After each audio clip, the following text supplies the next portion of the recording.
প্রিয় প্রণয়িনী সিজন 2 লেখনীতে জান্নাত নুসরাত পর্ব সংখ্যা 30।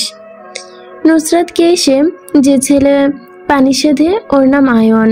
আয়নের সাথে এসে যুদ্ধ আরো কয়েকটা বার ছেলের মুখে ফেনা তুলে ফেলেছে ভাবি ভাবি ডেকে।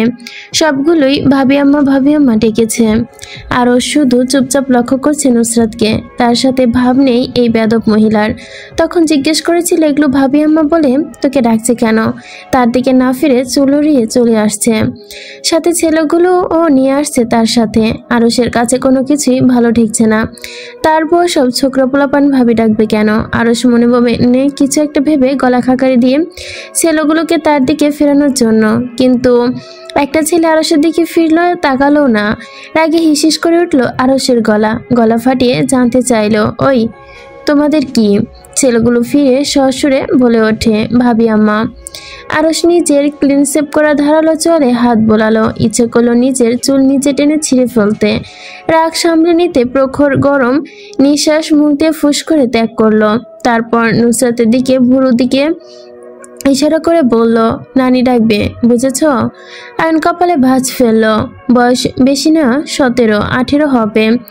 তাদের ভাবি আম্মা বলে দিয়েছে ভাবি আম্মা ডাকতে, তাহলে উনিকে যে কিনা নানি ডাকতে বলে? সে শক্ত কণ্ঠে বলল ভাবি আম্মা বলেছে তাকে ভাবি আম্মা ডাকতে, তাই আমরা ভাবি আম্মাকে ভাবি আম্মাই ডাকবো। আপনি কেন এসব বলছেন? আর আপনি কে এসব বলার? আরশের মাথা যেন রাগে ভব করে উঠল।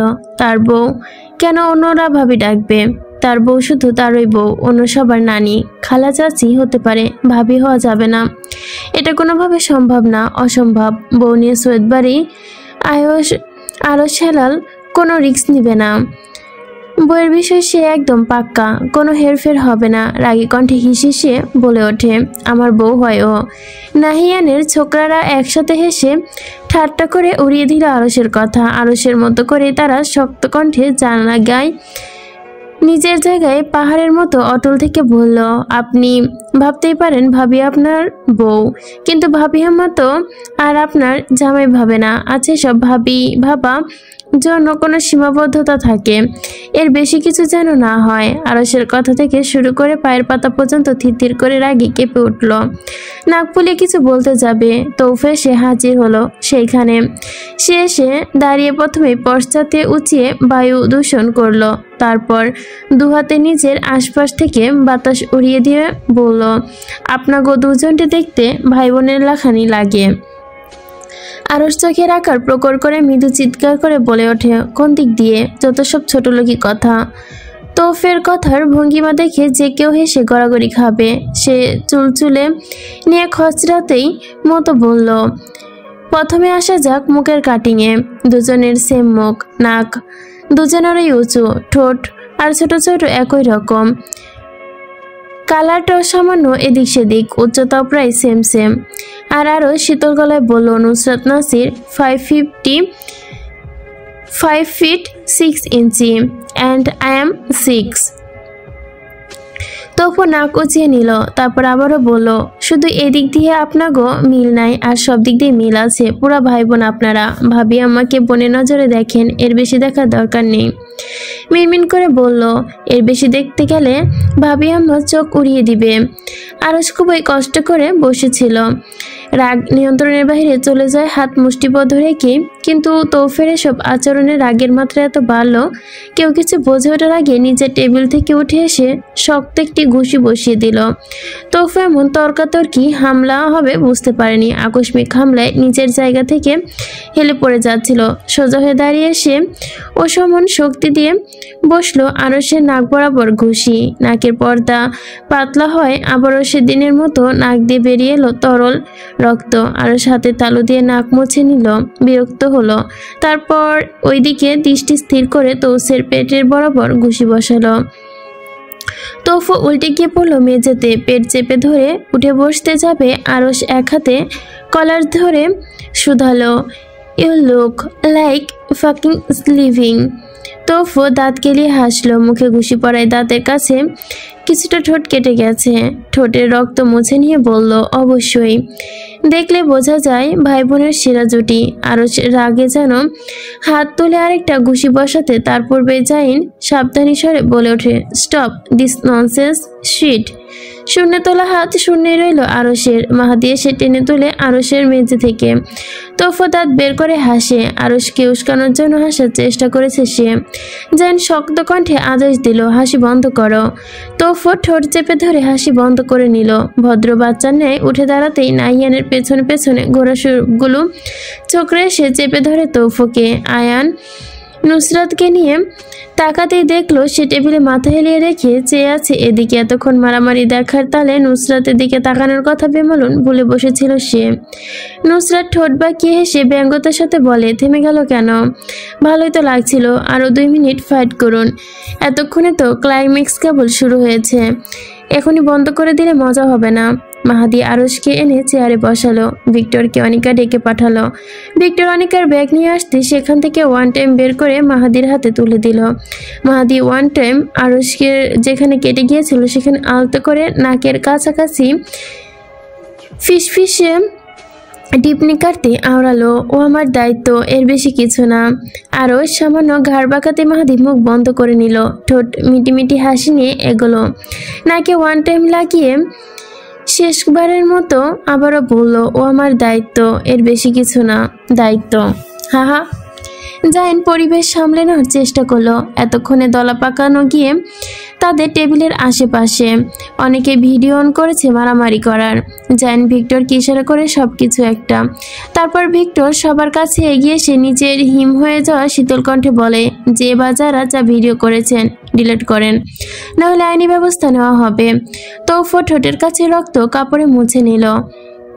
আয়নকে ভুরু দিয়ে ইশারা করে হাঁটা শুরু করতেই তার সাথে যাওয়া সবগুলো আরসকে শুনিয়ে শুনিয়ে ব্যঙ্গোক্তভাবেই বলল, ভাবি আম্মা আসছি, ভাবি আম্মা, ভাবি আম্মা আমরা আপনার বাড়ির আশেপাশে থাকবো, ভাবি আম্মা যে কোনো প্রয়োজনে আমাদের ডাকবেন, ভাবি আম্মা।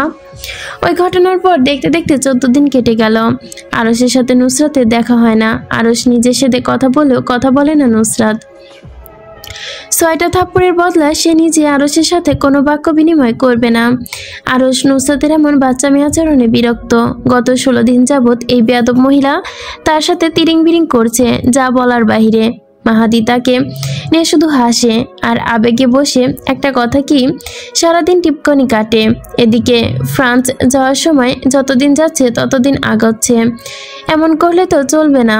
নুসরাত এমন বাচ্চামি আচরণ খেসরাত দিতে হবে তাকেও। এদিকে বিয়ের দিন যত কাছে আসছে তত কাজের চাপও বাড়ছে। আজ কিছু সময় আরসের হাতে থাকায় নাসির মঞ্জিলের উদ্দেশ্যে বের হলো। এর মধ্যে জাইন এসে হাজির হয় তার সামনে। নিজ ভঙ্গিমায় দাঁড়িয়ে কিছুক্ষণ আরসকে দেখে নিল সে। তারপর বলে উঠল, ইভেন্ট ম্যানেজমেন্টের সাথে আমার কথা হয়েছে। ওরা বিয়ের আগের দিন এসে মেহেদি সেট, বিয়ের সেট ঠিক করে দিবে। শুধু অ্যাডভান্স দেওয়া বাকি রয়েছে, ওগুলো নিয়ে তুই দিয়ায়। আর আরেকটা কথা, কনভেনশন হলে কয়েকটা আমি সিলেক্ট করে রেখেছি। আউটডোর ইনভেন্টর দেখে আসিস আসার সময়। মোস্ট ইম্পর্টেন্ট থিং, পরিষ্কার পরিচ্ছন্নতা ওদের কেমন তা সবার আগে খেয়াল রাখিস। জাইনের কয়েকটা বক্তব্য দিয়ে যেন তড়িৎ গতিতে এগিয়ে গেল। আরস এবার জিজ্ঞেস করলো না সে যাবে নাকি যাবে না। এ অবস্থায় আরস দীর্ঘশ্বাস ফেলে রুম থেকে মানি ব্যাগ চাবি নিয়ে আসলো। 3/4 প্যান্টের পকেটে ঢুকিয়ে হাঁটা ধরলো সামনে। মাহাদি বিয়ের শপিং করতে গিয়েছে, তার বাসা খালি। ইরহাম ও আহান তো সারাদিন ওই বাড়ি পড়ে থাকে, ওরাও এখনো বাড়ি নেই। আরস বের হয়ে গেল বড় বড় পায়ে। নুসরাতের সাথে দেখা করার কথা বলার চিন্তা বেমালুন ভুলে বসলো কাজের চাপে। কনভেনশন হল দেখে সবকিছু সিলেক্ট করে আসতে আসতে রাত 1টা বাজলো। বাসে আসতে যাইন আবারও তাকে নিয়ে চলে গেল ওয়েডিং ওয়ার্ডরোবে।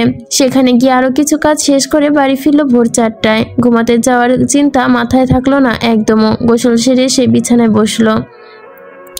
চোখ বুলালো পুরানো নবে। নিচের পায়ের কাছে তাকাতেই দেখলো টি শার্ট খুলে ঘুমাচ্ছে মাহাদি, পরনে শুধু শর্ট প্যান্ট।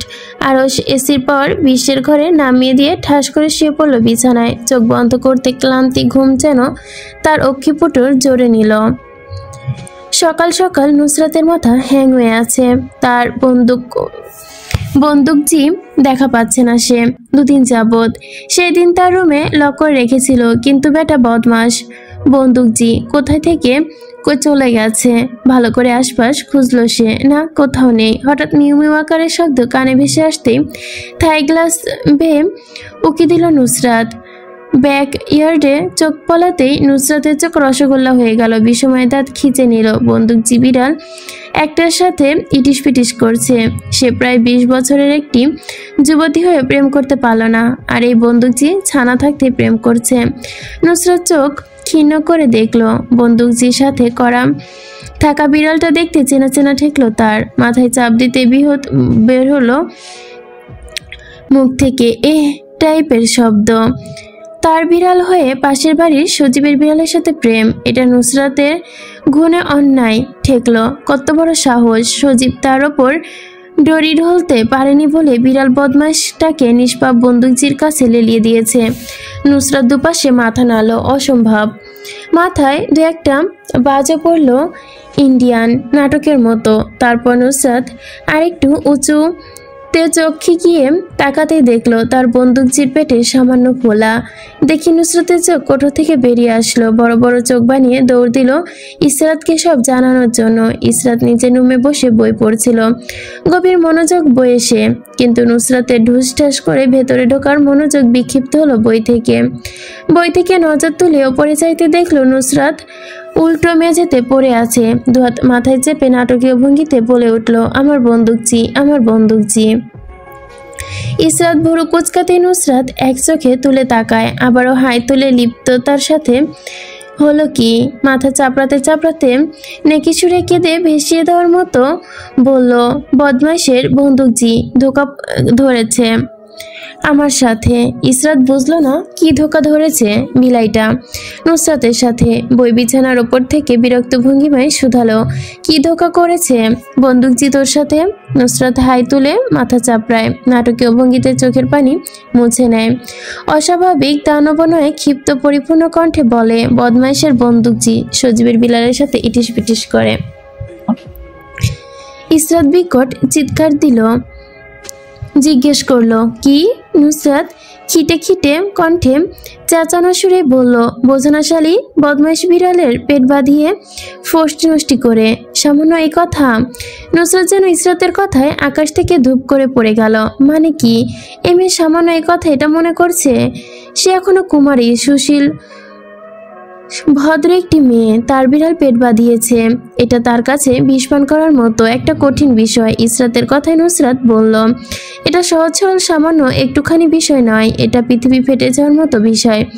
বিশ্ব ব্রহ্মাণ্ডে সকল মানুষ বিষ পান করে মরে যাওয়ার মতো কঠিন বিষয়। এমনিতে পারলাম না আমি।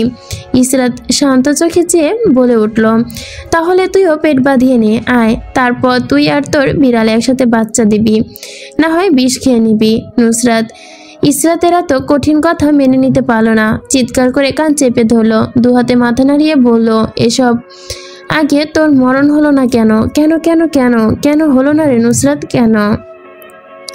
ইসরাত নাটকীয় ভঙ্গিমায় বলল, কারণ কারণ কারণ কোনো কিছু নেই। যা সর, তোর বিড়ালের কাছে যা।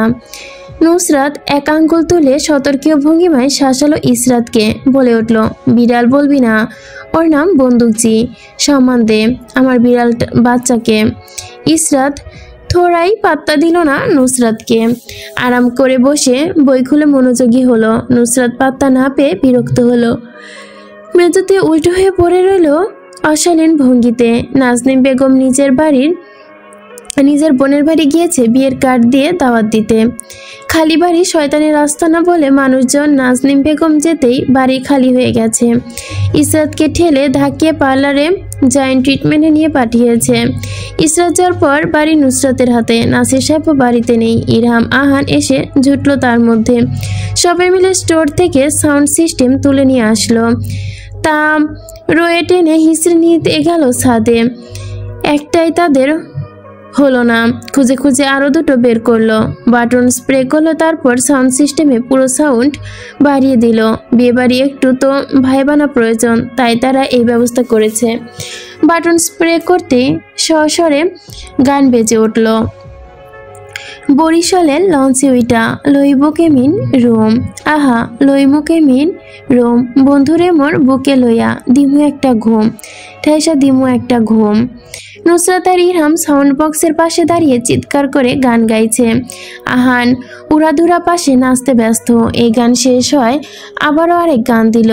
এসেছে আবার ইলেকশন, জিতবে নৌকা নেই কোনো টেনশন, 16 কোটি মানুষের একটাই ডিসিশন, জিতবে নৌকা নেই কোনো টেনশন, জয় বাংলা, জিতবে আমার নৌকা। এখানে সবাই এসে চিৎকার করে গেয়ে উঠল, জয় বাংলা, হারবে আমার নৌকা, জয় বাংলা, লুঙ্গি সামলা, 16 কোটি মানুষের একটাই ডিসিশন, পড়বে লুঙ্গি নেই কোনো টেনশন। নাসির মঞ্জিলের গানে তোমাকে ফেটে যাবে এমন ভাব। 3টা সাউন্ড বক্সের আওয়াজ এত জোরালো যে নাসির মঞ্জিল ভেদ করে সৈয়দ বাড়ি শিকদার বাড়ি পার করে ফেলছে। এতক্ষণে সোসাইটির ভেতরে থাকা অনেক বাড়ি মানুষ এসে দলা পাকিয়েছে নাসির মঞ্জিলের সামনে। তার তালে কলিং বেল বাজাচ্ছে তারা। গানের উচ্চস্বরে কলিং বেলের আওয়াজ ঢাকা পড়েছে। সৈয়দ বাড়ির জানালার গ্লাস খোলা থাকায় তা দিয়ে সুরসুর করে প্রবেশ করছে শব্দের গানগুলো। প্রথম আওয়াজ এত পাত্তা না দিলেও এখন তা বেড়ে দ্বিগুণ হয়েছে। একটা সাউন্ড বক্সে এত আওয়াজ হওয়া কোনোভাবেই সম্ভব না। সবাই ধরে নিয়েছে একসাথে 3-4টা চালু করে রেখেছে এই বদমাশগুলো, নয়তো এত কেন সাউন্ড বক্সের আওয়াজ আসছে। ভোরবেলা ঘুমাতে এখনো ঘুমে কাঁচা রয়েছে আরুষের। অতিরিক্ত আওয়াজে ঘুম ভাঙা পড়লো তার। এক হাতে বালিশ কানে চেপে ধরে ঘুমানোর ব্যথার চেষ্টা করলো, কোনোভাবে কোনো কিছু সম্ভব হলো না। রাগে হিসিস করে উঠে বসলো ঘুম থেকে। গানের তালে সৈয়দ বাড়ির প্রতিটা ইট পর্যন্ত কাঁপছে। আরুষ রাগে লাল হয়ে সামনে যা পেল তাই গায়ে চড়ালো। সামনে দিকে ফিতা ঝুলে রইল ওইভাবেই, লাগানো কথা মনে থাকলো না তার বেমালুন। চওড়া পিঠ ঘুরিয়ে পায়ে স্লিপার ঢোকালো। রুম থেকে বের হতে হতে হাতের কাছে যা পেল তা নিল। চোখের শিরা উপশিরা ঘুমের অভাবে লাল হয়ে আছে। আখি যুগল অগ্নিকাণ্ড, রাগ দেখে যেন ঠেউর খচ্ছে শরীরের কূপ শিউরে উঠবে, ভয়ে খাড়া হয়ে যাবে থরথর করে। ধূপধাপ পা ফেলে নিচে নামতে লিপি বেগম বাধা দেওয়ার চেষ্টা করে। রাগে বসে কি না কি করে বসবে ছেলেটা। ওনার বড় ছেলেটা যতটা দায়িত্বশীল, বুদ্ধিমান, শান্ত মেজাজের, ছোটটা ততই বিগ্রান। এখন ছেলেটাকে কি বলবে? তার শ্বশুরমশাই শান্ত, এর সাথে শান্ত রাগীর সাথে বিয়ে হয়েছে। আগে এমন ভাব হবে জানলে নিজে দাঁড়িয়ে বিয়ে হতে দিতেন না। আরুষকে নরম সুরে বোঝানোর জন্য বলল, বাচ্চা মানুষ, একটু খুশি মজা করছে, করে নিক, রাগের বসে কিছু করিস না বাবা। এই দেখ ছোট্ট আরুষ, বড় হলে তো আর এমন করবে না। আরুষ থেমে যা। আরুষ শুনল না। নিজের গা থেকে লিপি বেগমের হাত সরিয়ে নিয়ে শক্ত পায়ে বের হলো। যেতে যেতে চিৎকার করে গেল, আমার শান্তি একটাও দেখতে পারে না। সারা রাত ঘুমায়নি, ভোরে এসে ঘুমালাম, তাও শান্তি মতো ঘুমাতে দিল না। আজ এদের একটা হ্যাস্তন্যস্ত করেই আসবো। লিপি বেগম পেছন দৌড়ে অনেকবার আটকানো চেষ্টা করলো আরুষকে। আরুষ ততবার রাগি চোখে মুখে ওনার দিকে তাকিয়ে গা থেকে হাত ছিটকে সরিয়ে দিল। সুফি খাতুন কোমরে এক হাত দিয়ে দাঁড়িয়ে আছেন সৈয়দ বাড়ির ফটকে, অন্য হাতে চালাকাঠ ধরে। আরুষ রেগে মেগে যেতে দেখে হাতে চালাকাঠ ধরিয়ে দিয়ে বললেন, যাও এদের কয়েকটা দিয়ে আসো। আরুষ শক্ত হাতে চালাকাঠ চেপে ধরে ধূপধাপ পায়ে চলে গেল নাসির মঞ্জিলের দিকে। সেখানে গিয়ে গেটের সামনে মানুষের হাউকাও দেখলো। এসব ক্যাচ সে নিতে পারলো না। সবাইকে সরিয়ে দিয়ে গেটের মধ্যে শক্ত পায়ে লাথি মারলো। উচ্চ শব্দে নড়ে উঠে তা আবারও অটল নিজের জায়গায় দাঁড়িয়ে পড়ল। আরুষের গলার রগ ছিঁড়ে যাওয়ার মতো বিভৎস চিৎকার, বেয়াদবের বাচ্চা, একটার কেউ আস্ত রাখবো না। লিপি বেগম হন্তদন্ত পায়ে ছুটল রুমের দিকে। রাগের বসে আবার কিছু না করে বসে। অনেক খুঁজে মোবাইল হাতে পেলেন। দুটো হাতে নুসরাত থেকে কল মিলাতেই হাত পা অসার হয়ে আসলো। শঙ্কিত মুখে ঢোক গিলে কয়েকবার, না করলো না। বাঁচতে কেটে গেল। পরপর আরেকবার কল দিল। শেষ রিং হওয়ার পরই 15তম কলে নুসরাত পিক করলো। কানের উচ্ছ্বাস ভেসে আসছে মোবাইলের ওপাশ থেকে, বেগুনওয়ালা ধৈরা আমায়, বইরা দিল বেগুন ললিতে, আর যাব না বেগুন তুলিতে। লিপি বেগম বললেন, নুসরাত দূরে যাও। নুসরাত দূরে সরে গেল হ্যালো হ্যালো বলে। ফোন স্পিকারে দিতে ক্ষীণ স্বরে ভেসে এলো লিপি বেগমের আওয়াজ, তোমার জম আসছে, তাড়াতাড়ি। কথা শেষ হওয়ার পূর্বে কেউ একজন লাথি মেরে বসলো ছাদের দরজায়। নুসরাত কেঁপে উঠে পিছনে ঘুরলো, ভয়ত নয়নে দেখলো স্টিলের তৈরি দরজা কেঁপে সরে গেছে। দরজা সরে যেতে এপাশে প্রদর্শিত হলো আরশের চাঁদ মুখ। নুসরাতের মুখ দিয়ে অস্পষ্ট সুরে ধ্বনি, জম এসে গেছে হাই। নুসরাত গোল গোল চোখে চেয়ে রইল সামনে। পাতলা সাদা স্লিপ বিশিষ্ট ফতুয়া টাইপ কিছু আরশের পরনে, গলা থেকে বুক পর্যন্ত ফিতা বাঁধা হয়নি, তাই গলা থেকে বুক পর্যন্ত বের হয়ে আছে। সুটাম দিয়ে শরীরে আটসাট হয়ে লেগে আছে তা। রাগে তোপে গলার কাছে রাডা মাপলস ওপর নিচে বিট করছে। নুসরাতের কানের কাছে বয়ে গেল, stop this fucking book list. Nusrat ঘাড় কাত করে শুধু তাকিয়ে দেখলো আর শুধু দেখলো। আরশ যে তাকে কোমর চেপে ধরে কাঁধে তুলে নিয়েছে, সে শূন্যে ভাসছে তা খেয়াল করলো না। ভুল ভুলানো চিন্তায় ডুবে গেল। নির্লজ্জ চিন্তা দিন দিন রাতে দিবা স্বপ্নে ব্যস্ত হলো। হা করে চেয়ে শুধু দেখলো পাতলা কাপড়ের অভ্যন্তরে পুরুষালী সমর্থ সবুজটি শরীরস্থ। দেখতে থাকলো, শুধু দেখতেই থাকলো। নাকের ভেতর দিয়ে বয়ে গেল কড়া কুণ্ডরিত সুঘ্রাণ। পুরুষালী শৈলে মাস্কি করা সেট গ্রানে দিবানা হয়ে যাওয়ার মতো অনুভূতি হলো তার। কানে ভেসে আসলো সাউন্ড সিস্টেম থেকে ভেসে আসা হালকা রঙিন শব্দে গাওয়া সে গান, দিওয়ানা বানাইলো রে, কি জাদু করিয়া বন্ধে মায়া লাগাইছে। নাসির মঞ্জিলের উঠোন জুড়ে বিস্তার এক কাঁঠাল গাছ, যার ডালপালা শাখা প্রশাখা এত বিস্তার যে বাড়িটার একাংশ জুড়ে আছে এই গাছ বড়সড় মূল বের হয়ে আছে, চারপাশে ছড়িয়ে ছিটে পড়েছে। সেখানে অনায়াসেই বসতে পারবে 4-5 মানুষ। বড় গাছটির স্বর্ণপণে মাথা উঁচিয়ে দাঁড়িয়ে আছে বাড়ির মাঝ বরাবর। গাছের মোটা ঢালের সাথে উল্টো অবস্থায় ঝুলন্ত বাধা 3 শয়তানের উদ্যাস। সামনে বেতে চেয়ারে চেলাকাট নিয়ে পায়ের পর পা তুলে বসে রয়েছে আরশ।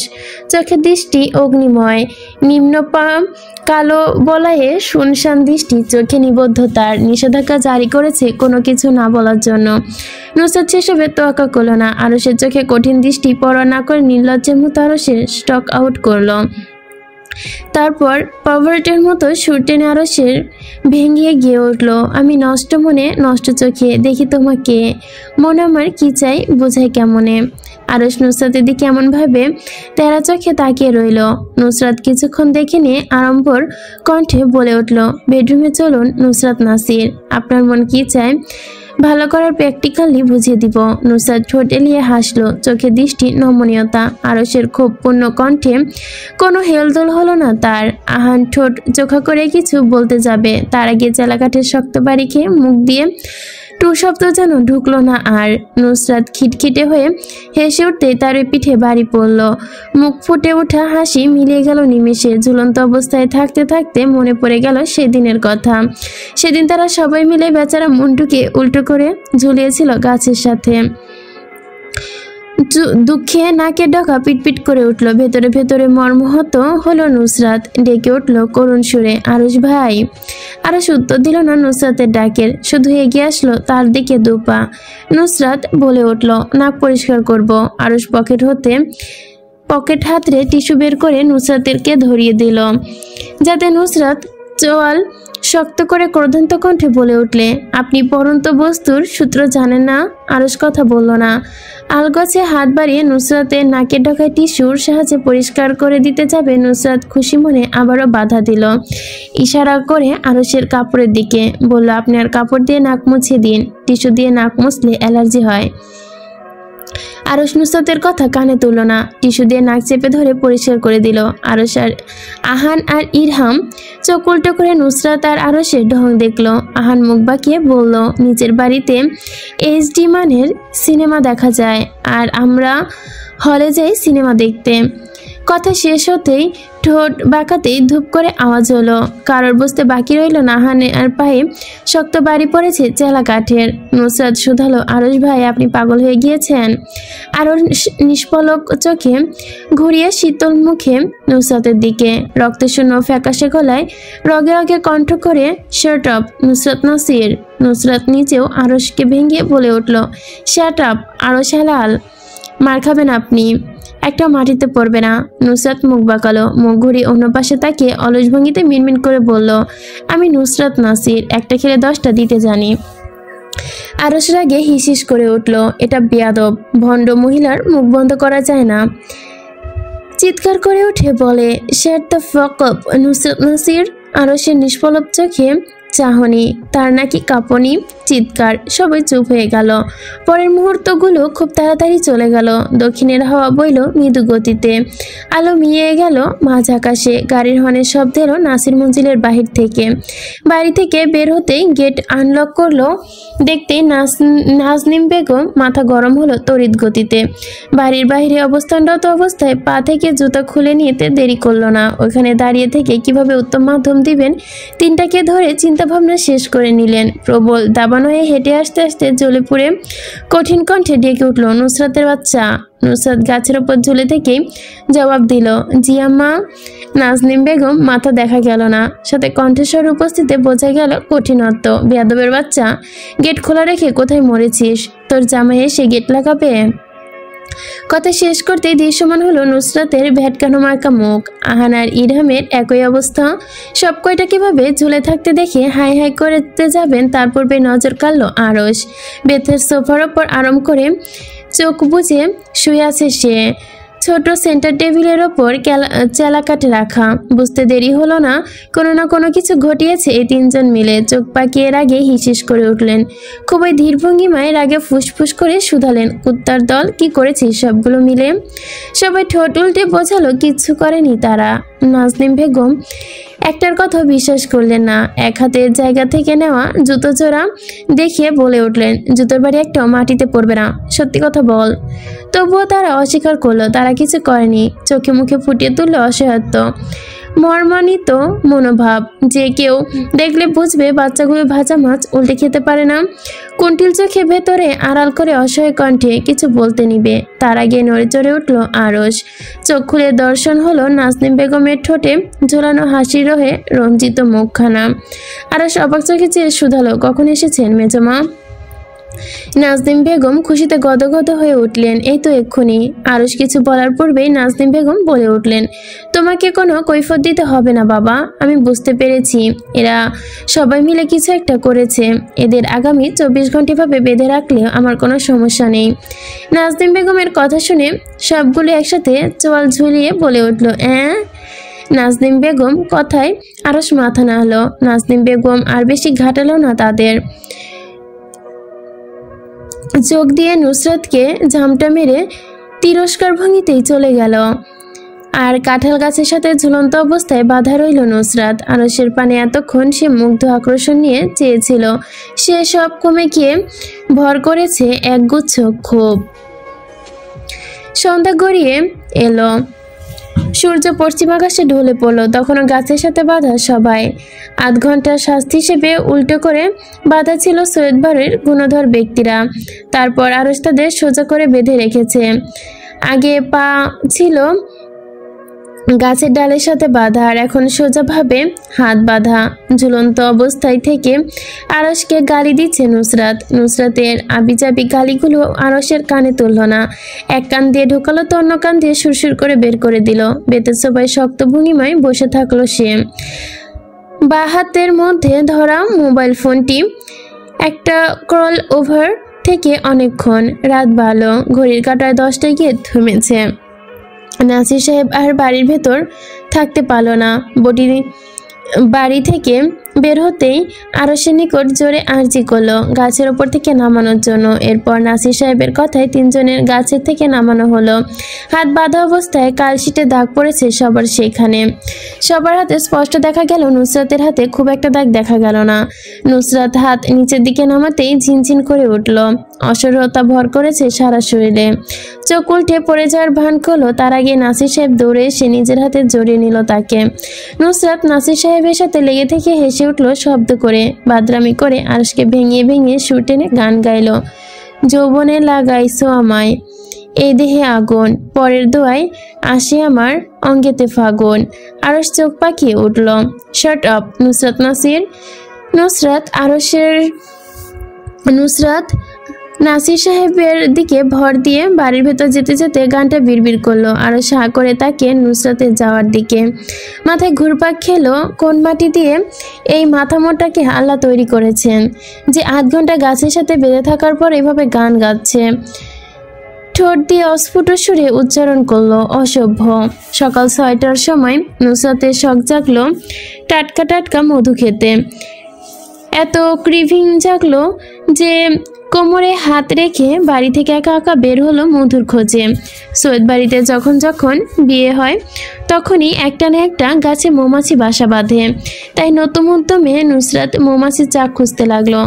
তার চিন্তা ততই খুঁজতে খুঁজতে কাঁঠাল গাছে একদম নিচু ডালে দেখলো মৌমাছির চাক। লোভে চকচক করে উঠল তার চোখখানি। লোভাতুর চোখে চেয়ে মাথা মোটা মতো লাঠি নিয়ে মৌমাছির চাকে ধাক্কা দিতে মৌমাছি ভব করে বের হয়ে আসলো। দল বেঁধে কিছুক্ষণ নুসরাতের দিকে চেয়ে রাগী ভঙ্গিমায় এসে কামড় বসিয়ে দিল গালে, নাকে, ঠোঁটে, থুতনিতে, কপালে। নুসরাত পালানোর আগে তেড়ে এসে সকল মৌমাছি ইচ্ছে মতো কামড় মেরে দিয়েছে তাকে। রাগ কমে যেতে আবারও তারা দলবল বেঁধে নিজের আস্তানায় ফিরে গেল। নুসরাত যখন মুখ ফুলিয়ে বাড়ি ফিরল, নাজনীন বেগম আঙ্গুলে তসবি পড়ছিলেন তখন। তাকে দেখে হাহা করে হেসে জানতে চাইল, কি মুরব্বিয়ানা করতে গিয়ে এই অবস্থা করেছে? নুসরাত নাক টেনে কাঁদো কাঁদো সুরে বলে উঠল, আম্মা মৌমাছি কামড় মেরেছে, সামান্য শুধু মধু চুরি করতে যাওয়ায়। নাজনীন বেগম হাহা করে হেসে উঠলেন। নুসরাতকে ধীরে ধীরে ফুলে যাওয়া মুখের দিকে চেয়ে আবারও হাসলেন। নুসরাতের কপালে কুঞ্চিত করে ব্যথা নিয়ে মুখ নাড়িয়ে বলে উঠল, আম্মা হাসবে না তুমি? নাজনীন বেগম হাসতে হাসতে বলল, আর হাসবো না, হাহা। সকাল 10টার সময় সৈয়দ বাড়ি থেকে বিয়ের জিনিসপত্র নিয়ে আসলো আরশ, আহান, ইরহাম, অনিকা আর ভিক্টর সবসময়ের মতো হাসে। একটা মেয়েলি ব্যাগ নিয়ে দাঁড়িয়ে থাকলো অনিকার পেছনে। নুসরাত ঘুম থেকে উঠতেই যখন নামলো তখন সকলের চোখ ছানা বড়া হয়ে গেল। মুখ ফুলে আলুর বস্তার মতো হয়ে গেছে নুসরাতের। আরশ তখনও লক্ষ্য করেনি তাকে। মুখের চারদিকে ব্যান্ডেজ করে রাখা তার। অনেক উৎফুল্ল কণ্ঠে বলল, এটা কি নতুন কোনো স্কিন কেয়ার? নুসরাত খ্যাপাটে নয়নে দেখলো অনিকাকে। অত্যন্ত কঠিন সুরে বলল, আমি মজার মুডে নেই। ইরহাম নুসরাতের ওপর নিচ থেকে দেখলো অনেকক্ষণ। ইসরাত তাদের দিকে আসতে দেখে শুধালো, বড় আপার মুখের এই অবস্থা কেন? ইসরাত নুসরাতের মুখের দিকে চেয়ে থেকে হেসে উত্তর দিল, ঠোঁটের ওপর হাত রেখে হাসি আটকাতে বলল, কাঁঠাল গাছে মৌমাছি চাক বেঁধেছে। আমাদের ঘরের বিশিষ্ট সাহসী আপা টাটকা টাটকা মধুর চাক থেকে আনতে গিয়ে সকাল সকাল মৌমাছির কামড় খেয়ে এসেছে মুখে। মুখ ফুলে ডাবের মতো হয়ে যাওয়ায় দাদু ওর মুখে মধু মাখিয়ে ব্যান্ডেজ করে দিয়েছে, যেন ব্যথা কমে যায়। এই মুখে এই অবস্থা এই জন্য। ইসরাতের কথা শেষ হতে এতক্ষণে আটকে থাকা ইরহাম নিজের হাসি নুসরাতের পানে চেয়ে হাহা করে উড়িয়ে গেল। চোখ ঘুরিয়ে ঘুরিয়ে তার ফোলা মুখ দেখলো আর আঙ্গুল তুলে ইশারা করে হাসলো। আহান এসব দেখলো না। সে তার ক্যামেরা দিয়ে নুসরাতের ঠাস ঠাস ছবি ক্যাপচার করছে সবগুলো। আরশ ভাইয়ের কাছে নুসরাতের এইসব ছবি বিক্রি করবে 500 টাকা দিয়ে। আর সাথে নুসরাত আবারও ভাইরাল করে দিবে সব জায়গায়। ক্যাপশনে সে বলে যাবে, তরুণ যুবতী এক যুবক মধুওয়ালার কাছ থেকে মধু চুরি করতে গিয়ে মধুর মালিকের কাছে কামড় খেয়ে ফিরে এসেছে। মানুষ তো আর বুঝবে না যে মৌমাছির কথা লিখেছে সে। ডিপ কোনো কাহিনী এতে মনে মনে একটা শয়তানি হাসি দিয়ে দিল। অনিকা নুসরাতের মৌমাছির কাছে থেকে কামড় খাওয়ার সম্বন্ধে কোনো কিছু জানলো না। সে নুসরাতকে কি স্কিন কেয়ার করেছে তা জানার জন্য উৎফুল্ল হলো, উদ্গ্রীব হয়ে উঠল। ভিক্টরকে কাজে লাগালো সব জেনে এনে তাকে জানাতে। এর মধ্যে নাসির মঞ্জিলে অন্দরে প্রবেশ ঘটলো আরশের। ঢুকতেই চোখ পড়লো সূক্ষ্ম, ঘুরলো পুরো ড্রয়িং রুমে, তীক্ষ্ণ চোখে চারপাশে দেখলো। এক কোণে বসে আছে নুসরাত, ঠোঁট চেপে বসে কিছু একটা করছে। আরশ এগিয়ে যেতেই পুরো মুখ দৃশ্যমান হলো, মুখে ব্যান্ডেজ করা। দেখে মন উদ্দীপ্ত হলো কি হয়েছে জানার জন্য। তবুও নিজেকে স্বাভাবিক রাখলো, কোনো তৎপরতায় নিজের ওপর দৃশ্যমান হতে দিল না। আলগোছে নুসরাতের পাশ ঘেঁষে বসে হাত বাড়িয়ে থাবা মেরে মুখের দুপাশে সজষ্ট হাত চেপে দিল, ধরলো। নুসরাত লাফ মেরে সরে যেতে নিলে থেমে গেল আরশকে দেখে। আরশ কতক্ষণ নুসরাতের মুখে চুপচাপ নীরবে দেখলো, তারপর রাজবাড়ি অধিকারী বিশ্বস্তকারী সুরে বলল, মুখে কি হয়েছে? নুসরাত ঠোঁট টিপে উদাস কণ্ঠে বলল, মৌমাছি কামড় দিয়েছে। এইটুকু কথা শুনে আরশ আর বসলো না, দ্রুত পায়ে যেভাবে এসেছিল সেভাবে বেরিয়ে গেল নাসির মঞ্জিল থেকে। তারপর আরশের টিকিটিও দেখা গেল না। অনিকা যখন দেখলো আরশ নুসরাতের সাথে কথা বলছে তখন রাগে ফুঁসে উঠল। এত ভালোবাসা সে দেখতে পালো না। হিংসায় মেয়েলি মন দাউ দাউ করে উঠল আগুন জ্বেলে। নিজের জায়গা থেকে এক প্রকার উড়ে এসে নুসরাতের পাশে বসতে বসতে হিসিসে জানতে চাইলো, আরশের সাথে তোমার এত কিসের কথা? নুসরাত ঘাড় বাঁকিয়ে তাকালো। অনিকার তার কাছে প্রশ্ন মোটেও যুক্তস্বর লাগলো না। এটা তাদের পার্সোনাল বিষয়। অনিকা কেন নাক গলাবে এখানে? কপাল কুঁচকালো, দেখলো অনিকার সুন্দর মুখ। মেয়েটা ফর্সা, সুন্দর হলেও কঠিন লেভেলের ছেঁচড়া।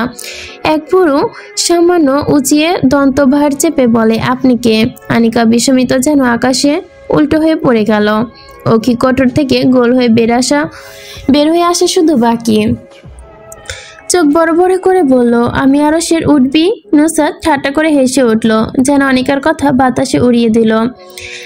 আরশের ওপর কঠোর অধিকার বোধ ছাপিয়ে উঠে বলল, সে আমার স্বামী। পুরো পৃথিবী জানে সৈয়দ আরশ হেলাল নুসরাত নাসিরের স্বামী।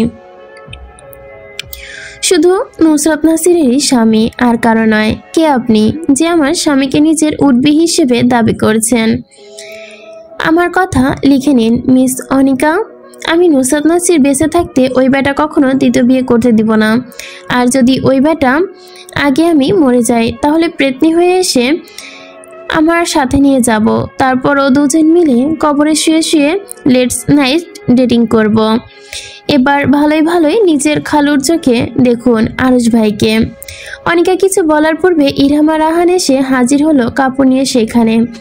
অনিকা হাত পা মুখ কাপড় দিয়ে বেঁধে ঝটাঝট সবাই মিলে। আহান নিজের ক্যামেরায় ভিডিও করতে সাথে ফটো ক্যাপচার করছে। অনিকাকে বেঁধে রাখলো সবাই শক্ত করে। সেখানে উপস্থিত হলো ইসরাত। নুসরাতকে ব্যান্ডেজে বেঁধে থাকতে দেখে হাহা করে হেসে উঠেছিল। অনিকা মনে করলো ইসরাত তাকে বাধা দেখে হাসছে। ইসরাত হাসতে হাসতে ঢলে পড়লো সোফায়। অনিকা কেমন মুরগির মতো বাধা অবস্থা দেখে আবারও হাসি পেল তার। ইসরাতের কানে নুসরাতের কথা ভেদ করলো। নুসরাত বলছে,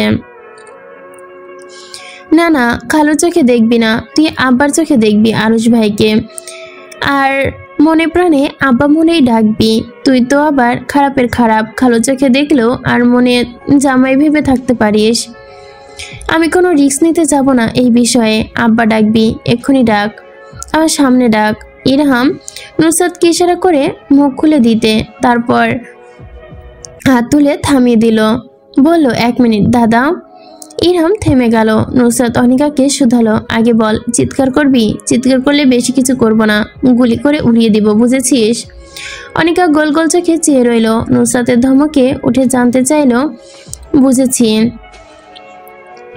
অনিকা উপর নিচে মাথা নাড়লো। ইরহাম ধীর স্থির মুখে খুলে দিল অনিকার। অনিকা সবার পানে চেয়ে নাকি সুরে কান্না করতে নুসরাত চোখ পাকিয়ে ধমকালো। ঠোঁটে হাত রেখে হিসিস করে বলল, চুপ, একদম চুপ, গুলি মেরে উড়াই ফেলবো। চুপ বলছি না। অনিকা কান্নার আওয়াজ ভারী হতেই দেখে নুসরাত ইরহামকে বলল, ইরহাম যা তোর আব্বার লাইসেন্স বিশিষ্ট লিভার বারটা নিয়ে আয়, এদের আজ কবরে চালান করে দিব। ন্যাকামি করে ন্যাকার গোষ্ঠী। অনিকা মুখ বন্ধ করে নিল।